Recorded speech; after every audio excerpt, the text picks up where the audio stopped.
The Five Nights at Freddy's 2 movie just came out, and I have some words. Don't get me wrong, I really enjoyed this movie. As an avid FNAF fan for longer than I can even remember at this point, having a second movie for one of my favorite franchises is a dream come true. I'm looking at you, fake 2016 YouTube thumbnails of FNAF movies long since past. However, from an outsider's perspective, this is the most insane cinematic experience anyone who isn't brain-rotted by years of YouTube FNAF videos could experience. So let's get right into it. This section of the video will be spoiler-free, and I'll have a warning before I go into any actual spoilers, so don't worry about that. As a general spoiler-free review, I'd definitely say this movie is better than the first. Both have their flaws, but they are undoubtedly fun and even scary at times. The second movie definitely leans more into the lore-filled game we're familiar with, shoving information down your gullet in every scene. There is not a moment of this movie in which someone who hasn't played the games could fully understand. They do not really explain anything in this movie, only giving us brief flashbacks and glimpses of information, but not nearly enough for someone unfamiliar with the traditional lore to understand. It feels incredibly rushed, as many rules are seemingly retroactively put into place so that the plot can move forward. The first movie had an albeit generic plot, but at least someone on the outside of a FNAF spectrum could relatively understand the story. The second one just fails in that area completely. If you're a fan of animatronic mayhem, that is where the second movie shines. From creating one-to-one recreations of the jump scares in FNAF 2 to bombshell Easter eggs and reveals that made my theater go crazy, this movie has everything even a casual FNAF fan would love to see. There's a lot more action in the second movie compared to the first. The animatronics themselves look stunning. The practical effects and costumes make everything look so much better. A few of my friends thought that the lack of CGI made moments, especially ones where animatronics are moving, look kind of weird. I could see some arguments for where CGI would be utilized to make certain scenes scarier or more visually interesting, but I honestly prefer the jankiness of the animatronics movements. It's what they look like in the game. Overall, from a fan like yours truly, this movie is absolute cinema. It's eye candy for people who grew up with the games, and you can tell how much thought was put into the film. I haven't even mentioned the incredible set design and eerie atmosphere this entire movie has, but they perfectly recreated the feeling of dread that the FNAF 2 office gives. Unfortunately, I would not recommend this movie to anyone who hasn't played the games. While it is a fun watch nonetheless, I would sooner recommend the first one than the second. To explain why, I have to get into spoiler territory, so if you don't want spoilers, this is your warning. Thanks for watching the video, and leave a comment on what you liked about the movie. I'm interested in seeing people's reaction to it. Alright, this is the last warning. To everyone still here, please allow me to take you on a journey through this train wreck of a narrative. No, I will not be doing a full review on every scene from this movie. As you're seeing right now, I only have a few small trailer clips to choose from, and I'm already probably sick of editing them over and over again. So, yeah. I mainly want to touch on the interesting choices made in this movie. We knew from the first FNAF movie that the lore in the films would be different than the games, and I'm perfectly fine with that, and honestly believe that that's the best way to go with the films. And let me preface my points by saying I do really enjoy this movie. These are just ramblings from a raving fanatic that likes talking about stupid bear robots, so I don't mean for my personal opinions to shit on the writing or creation of this film. However, I do have some genuine gripes. My biggest being how they treated Charlotte/Charlie/Marionette and Henry Emily in this movie. Again, the lore is going to be different. I went into the film knowing that, but Charlie's character is wildly different in this movie compared to the games. Charlotte/the Marionette is known as a protector in the games, believed to be the one who guided the poor victims of William Afton to their vessels, that being the animatronics. Henry Emily, her father, has a whole ass monologue about her being a kind person who cared for people, and would never stray away if someone needed help. Whereas here, she is actively trying to murder people, manipulates characters, and even straight up body snatches. I think it's a really cool idea for the marionette to have the power of taking over someone's body, like the strings that they themselves are controlled by, especially since the design of the people they possess looks visually really cool. My issue is that it's entirely a different character than the one we know the marionette to be in the games. Little tweaks here and there are alright, but such a drastic change in a character doesn't feel right to me. There's another character with a change like this that I'll talk about later, so it's a reoccurring issue with the film's story. I think they are a very interesting approach to a villain. Her backstory is her witnessing William Afton kidnapping and almost killing a kid. When she goes to the parents for help, they weirdly tell her to buzz off, actually literally saying, the grown-ups are talking. So she has to go in and save the kid alone. This in turn ends with her death. All that rage at the parents is slowly built up to her wanting all parents to die.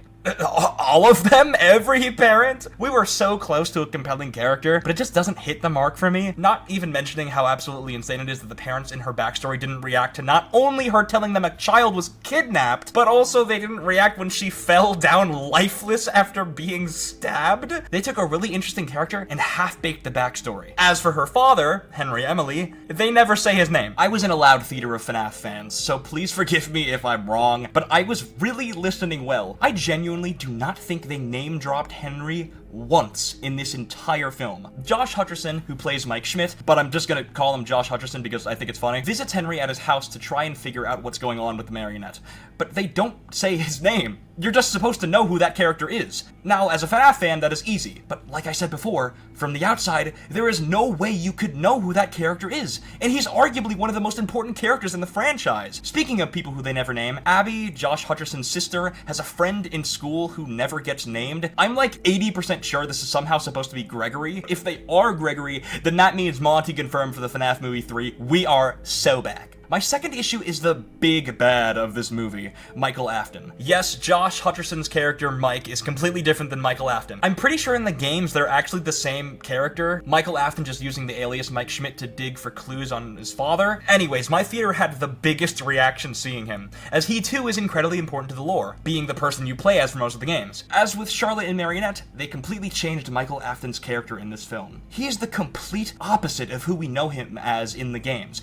Now, don't get me wrong, Michael Afton is not a good person. He is responsible for the death of his brother, is generally just a dickhead, and I could go on. But his whole character arc is that he's trying to be better. Now, granted, this is the first time we see him in the films, so maybe they're going to go down that road later, but I feel like that'd be a weird thing to do, considering Michael Afton in this movie is a murderous freak. In the movie, they paint him as someone who wants to continue his dad's legacy, where even the worst Michael Afton in the games would never do such things. As someone shouted in my theater, this is character assassination, and this is not my Michael Afton. It's an odd choice for sure, especially considering that Charlotte / the Marionette was already the villain of the movie. We didn't need Michael at all. He was a completely useless character in the film. If they wanted a murderous villain, they already had one. Phoning in Michael seems to be like a complete oversight to me. Also, when they beat Michael and all the toy animatronics are dealt with, he tries to run away, but he gets clotheslined by Josh Hutcherson's friend, and then we never see anything come out of that. There are so many plot holes in this movie, it is outrageous. My third issue is how they dealt with the withered animatronics. I've been away from the lore for a long time, so correct me again if I'm wrong, but isn't the whole point of the withered animatronics that they are the same as the first ones? Especially since in the first movie, and as we see in this one, the Freddy's location gets completely destroyed. It would make so much sense for the animatronics to be broken, but they aren't. The withers are entirely different, and at the end, the regular animatronics come in and save the day against the toy animatronics. Also, Withered Bonnie did not do anything in this film, and that pisses me off. We did not get one Withered Bonnie haymaker, and that makes me more angry than anything else. Also, Withered Foxy never leaped at the screen like he does in the games. They did such a good job at making the jump scares look exactly like the games, but they didn't add easily the most iconic one? Utter blasphemy. Speaking of the toy animatronics, they're pretty cool. Nothing stellar. The voice acting was pretty decent, but they each only have a couple lines. Toy Chica being the most prominent. They know their audience. There were some pretty metal deaths in this movie as well. The toy animatronics being the only forces other than William himself able to rack up any kind of kill count. That awful teacher who broke Abby's robot had it coming, let me tell you. I absolutely hated Josh Hutcherson and Vanessa's dynamic towards the end of the movie. Throughout, it's shown that Josh Hutcherson doesn't really like how shady Vanessa is being, especially when he finds out from Henry that she used to be friends with Charlotte, and also finds out that she has a secret murderous brother in Michael Afton. Josh Hutcherson literally says, "I'm trying to fix you," to Vanessa, which made every scene between them after feel so awkward and icky. And to top it all off, at the end of the movie, Josh Hutcherson straight up hates her, saying, "Stay away from us," and all that crap. It's a really weird feeling to end on. Oh yeah, that's where the movie ends, by the way. Saying the movie ends is actually being nice. The movie doesn't end, it just stops. It's such a screeching halt of a cliffhanger that doesn't sit well with me. For my last point, which isn't an issue or anything, just something I wanted to say. Baby. Like the baby, like baby from Sister Location, that baby, like baby that ate Elizabeth Afton, baby, like baby that doesn't really get revealed until the 5th installment of the games, baby. what the fuck? Baby was genuinely the most insane reveal in this movie, and they never address it again. That moment honestly blows everything I just complained about away, because that makes me hype as shit. Maybe Michael Afton is so weirdly creepy because he's already been taken by Ennard. Will the third movie have the fun times involved somehow? Will Vanessa turn into Vanny because, as we see at the end, she gets possessed by the marionette? So many ideas and theories popped into my head thanks to that one little moment. And ain't that what FNAF is all about? You can talk about bad writing, cringe dialogue, poor pacing, and the underdeveloped characters in this movie all day. But FNAF isn't about being some perfect experience like that. It's about a bunch of insanely talented, inspired, and weirdly devoted fans trying to theory-craft lore for their funny Fazbear game.